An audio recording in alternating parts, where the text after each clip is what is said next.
Good morning, dear students. In our previous class, we had a study about habitat and adaptation, terrestrial in terrestrial plants. We had studied plants in plains, their adaptation, on mountains, and also their adaptation.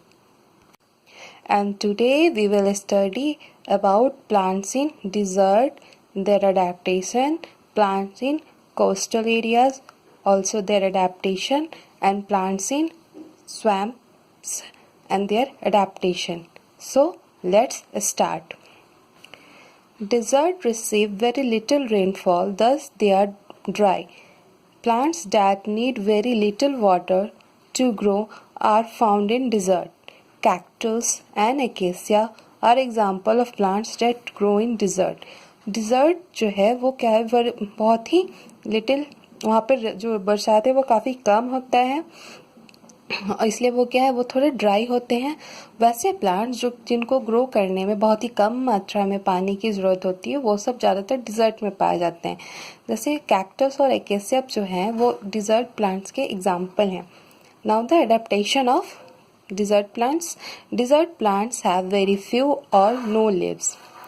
Instead, they have spines and thorns which prevent loss of water.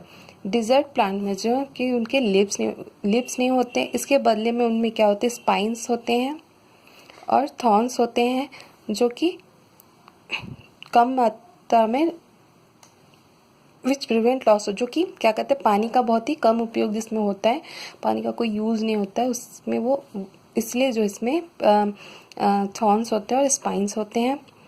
The stem of this plants is thick and fleshy as it stores water.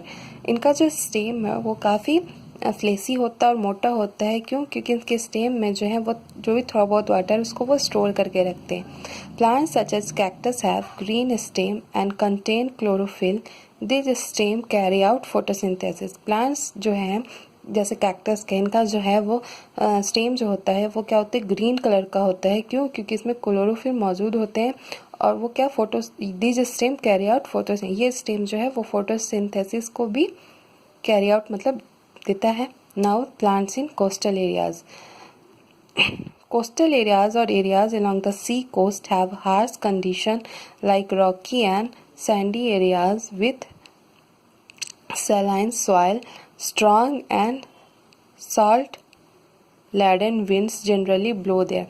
अब coastal area या फिर ऐसे areas जो कि समुद्र के अगल बगल हैं, वो क्या, उनका जो कंडीशन काफ़ी हार्श होता है क्योंकि यहाँ पे जो माहौल होता है काफ़ी उसके रॉकी और सैंडी होता है, मतलब चट्टानें होती हैं या फिर उनके चारों तरफ नमक वगैरह ये सब रहता है.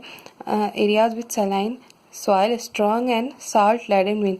इनका जो इनमें जो हवा वगैरह चलती है वो काफ़ी स्ट्रॉन्ग होता है और उसमें थोड़ा बहुत जो है वो नमक की मात्रा रहती है. Now the adaptation of coastal areas trees. The plants like coconuts that grow there have adaptation to survive in the harsh habitat. अब मोस्टली आप देखोगे जो कोस्टल एरियाज होते हैं वहाँ पे मोस्टली ज़्यादातर नारियल के पेड़, कोकोनट ट्री या सब यही सब रहते हैं. तो ये जो कोकोनट ट्री है इनमें ये एडेप्टेशन रहता है कि वो हार्श एरिया में भी वो ग्रो कर सकें, इसलिए ज़्यादातर यहाँ पे नारियल के पेड़ या फिर इस टाइप के पेड़ होते हैं जो कि हार्श एरिया में ग्रो कर सकें. The fruits and seeds are generally scattered by sea water to far off the place. अब इनका जो फ्रूट्स है या जो सीड है वो हमेशा क्या स्कैटर्ड हो जाता है सी वाटर के द्वारा किसी और भी प्लेस पे. Now we will study plants in swamps. Swamps और marshy areas have clavery soil which is sticky and contains a lot of water. Mangrove plants grow in swamps. Swamps और जो मासी एरियाज होता है यहाँ पे क्या होता है, वहाँ का जो सॉइल है वो काफ़ी क्लेवरी होता है, विच इज़ स्टिकी, जो कि काफ़ी स्टिकी होता है और बहुत सारा वाटर कंटेन करता है. मैनग्रोव प्लांट जो है वो यहाँ पे ग्रो करता है. Now the adaptation of this plants.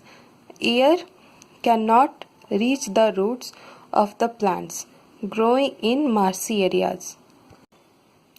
Therefore, they have roots that grow above the soil.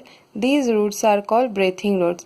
जो एयर है, हवा जो है, वो इनके रूट्स तक जो है पहुंच नहीं पाता है, क्योंकि ये जो काफ़ी मासी एरियाज होता है, एक स्टिकी एरियाज होता है, जिसके कारण एयर जो है इनके रूट्स तक पहुंच नहीं पाता है. They have roots that grow above. उनका जो रूट्स है वो उस एरिया के एवव में ग्रो करता है, इसलिए इन रूट्स को हम लोग क्या कहते हैं, breathing roots. Breathing roots also help to absorb water and minerals that are required to carry out photosynthesis. Breathing root जो है वो वाटर को absorb करता है और मिनरल्स को भी absorb किया जाता है, जो कि photosynthesis के प्रोसेस में काम आते हैं. Now we will study about aquatic plants. These are all the terrestrial plants, and now we will study about the aquatic plants.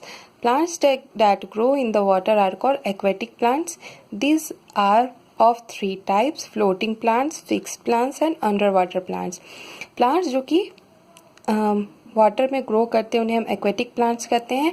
ये तीन तरह के होते हैं: floating plants, fixed plants and under water plants. Now we will study about floating plants. Plants that float on water are called floating plants. Water hyacinth and duckweed are examples of floating plants. Plants जो कि water पे float करते हैं और grow करते हैं तो उन्हें हम फ्लोटिंग प्लांट्स कहते हैं. जैसे वाटर हाइकिन्थ हो गया या डकवीड हो गया, ये जो है फ्लोटिंग प्लांट्स के एग्जाम्पल हैं. Now the adaptation of this plants. Floating plants have light and spongy stem so that they can float on the water. ये जो फ्लोटिंग प्लांट्स होते हैं उनका जो स्टेम होता है काफ़ी लाइट होता है और स्पॉन्जी होता है, जिसके कारण वो वाटर पे फ्लोट कर सकते हैं. These plants do not have fixed roots.